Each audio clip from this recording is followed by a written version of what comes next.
Hi guys, and welcome back to my channel. Today I thought I was going to try something new.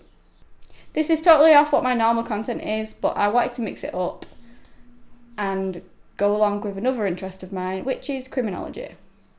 So here goes. The case that I'm going to be looking into is that of the Salisbury poisonings of MI6 agent Sergei Skripal and his daughter Yulia Skripal.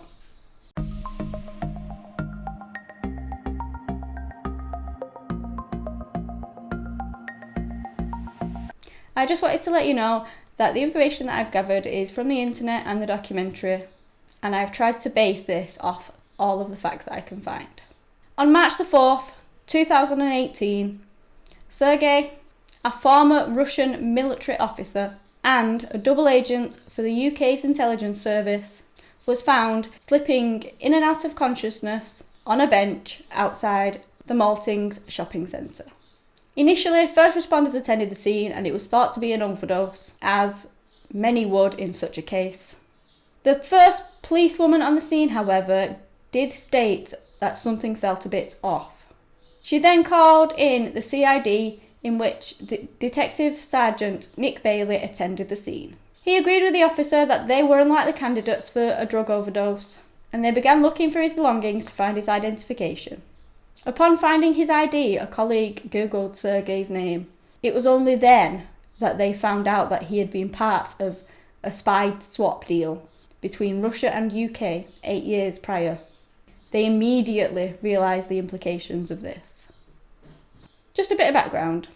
In the 1990s, Sergei was an officer for Russian Intelligence Directorate and worked as a double agent for the UK's secret intelligence from 1995 until his arrest in 2004. In 2006, he was convicted of high treason and got the sentence of 13 years in a penal colony by the Russian courts. He then settled in the UK in 2010 following the spy swap. His daughter Yulia was visiting her father from Moscow at the time of the incident. Now, of course, this case became high profile. The Director of the Public Health was informed, and the case immediately started to climb the ranks within the police. The security services also moved in very swiftly. The Skripals were hospitalised, and many tests were performed in order to try and find out what toxin was destroying their system. The toxin is soon discovered to be a nerve agent named Novichok, which, translated from Russian, means newcomer.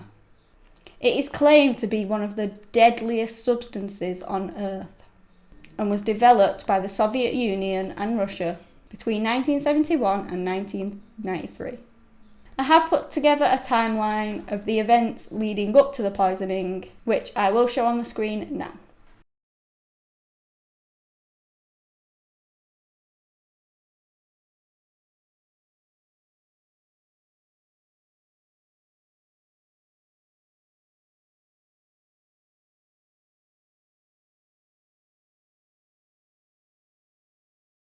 The following morning, 21 members of the emergency services were tested for possible exposure to the toxin, of which 3 were hospitalised. Detective Sergeant Nick Bailey, who had been sent to their home, had been hospitalised and was in serious condition, despite actually wearing a full bodysuit.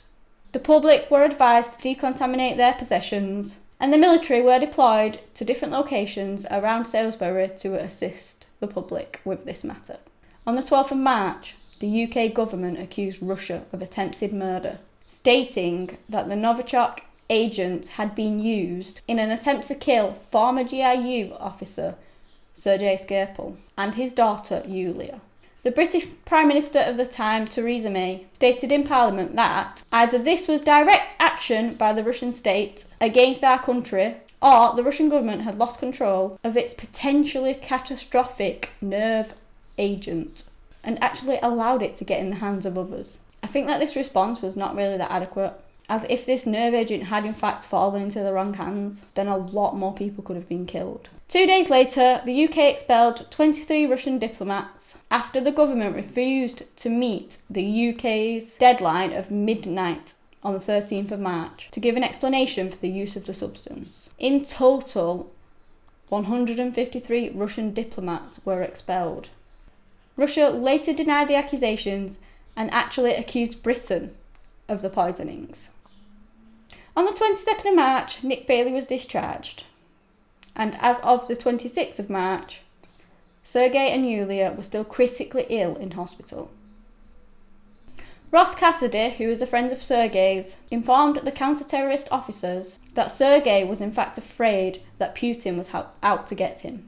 Eventually, on the 29th of March, it was announced that Yulia's condition was improving and she was no longer in critical condition. It took a little longer for Sergei, however, and on the 5th of April, it was announced that he was also no longer in critical condition and that he was responding well to treatment. On the 9th of April, Yulia was discharged and taken to a secure location, and on the 18th of March, Sergei was also discharged and followed suit. On the 23rd of May 2018, a handwritten letter and a video statement by Yulia was released to the Reuters news agency. She stated that she was lucky to be alive after the incident and thanked the staff of the Salisbury hospital. She described her treatment as slow, heavy and extremely painful. She also had a scar on her neck, which is apparently from a tracheotomy, and that just goes to show how much she actually went through to be able to survive. She expressed her hope that someday she would be able to return to Russia. She did in fact thank the Russian embassy for its offer of assistance, but said her and her father were not ready to take it. On the 30th of June 2018, Charlotte Rowley and Dawn Sturgis were found unconscious at a house in Wiltshire, around 8 miles from the original case of the poisonings. 4 days later, on the 4th of July, police confirmed that the pair had in fact been poisoned with the same nerve agent. Then, on July the 8th, as a result of the toxin, Dawn unfortunately passed away. Rowley, however, did regain consciousness and was recovering well in hospital. It was later found out that the nerve agent had been in a small perfume bottle, which the pair had come across in the park around 9 days before spraying it on themselves. The police then closed and searched Queen Elizabeth Gardens. In my opinion, I do think that it's quite possible that the Russian government was behind these poisonings, especially due to Sergei's history, or at least they got somebody else to do it. Now, I know this is a high accusation, but I'm not the only one that thinks it. Even the Prime Minister thought so at the time. I think, looking into Sergei's background, it is highly unlikely that some random person managed to get hold of this toxin and chose to poison him and his daughter. Obviously, this is only my opinion. You can let me know what you guys think in the comments below if you like. I'm so pleased that they managed to pull through this life-threatening incident, but not all were so lucky, like poor Dawn, who lost her life to it. Let me know what your opinion of is this case and who you think was behind the poisonings. And also if any of my facts were incorrect. If you'd like me to look into anything for you, please let me know. Anyway guys, thank you so much for watching, and until next time, bye!